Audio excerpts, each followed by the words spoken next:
Ame pun pengelo, ame kelo juk pegalai. Yang penting ojo.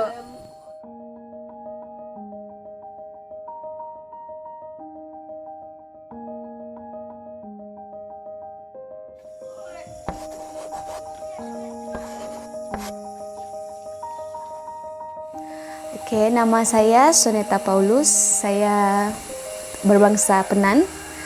Saya mengambil kurs pendidikan awal kanak-kanak di MPI. 2 orang saja. Winnie dengan saya. Sebelum saya dengan Winnie dekat sini, ada orang lain yang ajar dulu. Macam saya punya bapak, salah satu dia, saya punya aunty, lepas tu kakak Winnie satu dengan dia punya aunty kot satu lagi. Mereka orang punya pendidikan belum tidak sampai sana lah. Dulu ini tak ada. Dulu mereka belajar dekat rumah lah, rumah. Macam rumah saya kan, saya sebagai cikgu, mereka datang dekat rumah saya lah, macam tu contoh. Yang membantu saya untuk masuk college MPI itu pertama dari Ezra. Dia bantu untuk masuk saja, bagi tawaran, bagi mencari pelajar Penan yang sudah habis SPM, siapa yang mau sambung belajar di Sibu, di MPI, boleh datang ke Miri dengan tarikh yang sudah ditetapkan. Jadi kami pergi Miri, lepas tu interview, dapat masuk belajar MPI. Mereka family, mereka jadi keluarga untuk saya, mereka banyak bantu saya dalam contoh kalau ada yang saya tidak faham, mereka tolong. Mereka berusaha untuk bagi penerangan kepada saya dalam tugasan juga, macam tanggung jawab saya sebagai worship committee, mereka ada terangkan macam mana. Jadi saya ada belajar benda baru. Terutama saya punya secara rohani lah dibangunkan melalui worship committee. Sebelum saya masuk MPI, saya mendapat tawaran melalui WhatsApp, and then kami terus pergi interview di Miri. Lepas tu tarikh sudah ditetapkan untuk pergi masuk MPI, kami pergi MPI lah, terus belajar dekat sana.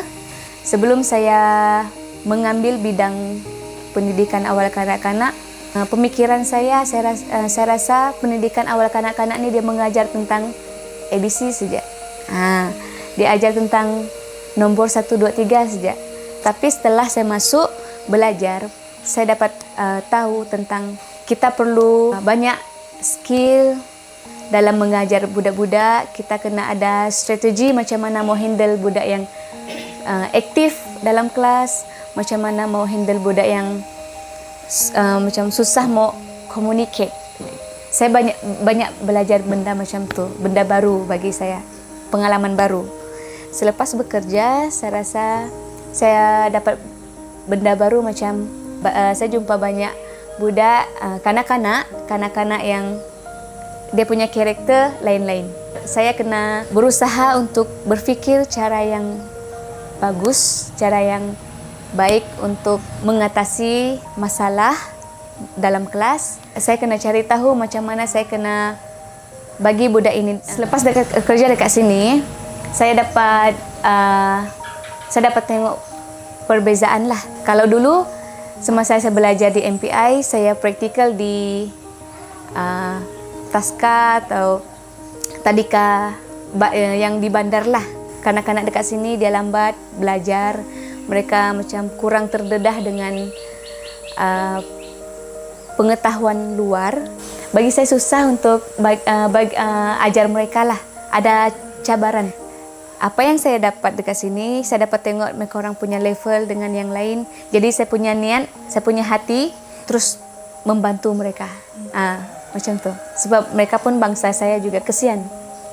Saya rasa macam kesian. Ada yang sampai umur 8 tahun macam tu masih belum lagi dapat baca, dapat menulis, dapat ABC, dapat kenal nombor apa semua. Jadi saya kesian dengan mereka.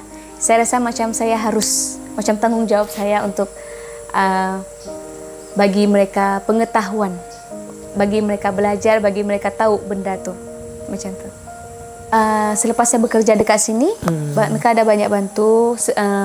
Sebelum saya bekerja pun mereka ada banyak bantu juga semasa saya belajar di MPI dulu. Banyak mereka bagi macam mereka berusaha untuk bagi kita faham tentang bidang yang kita sedang ambil. Mereka fokus dengan kita untuk bagi pengetahuan dengan kita untuk kita dapat bawa pergi sini, balik pergi sini.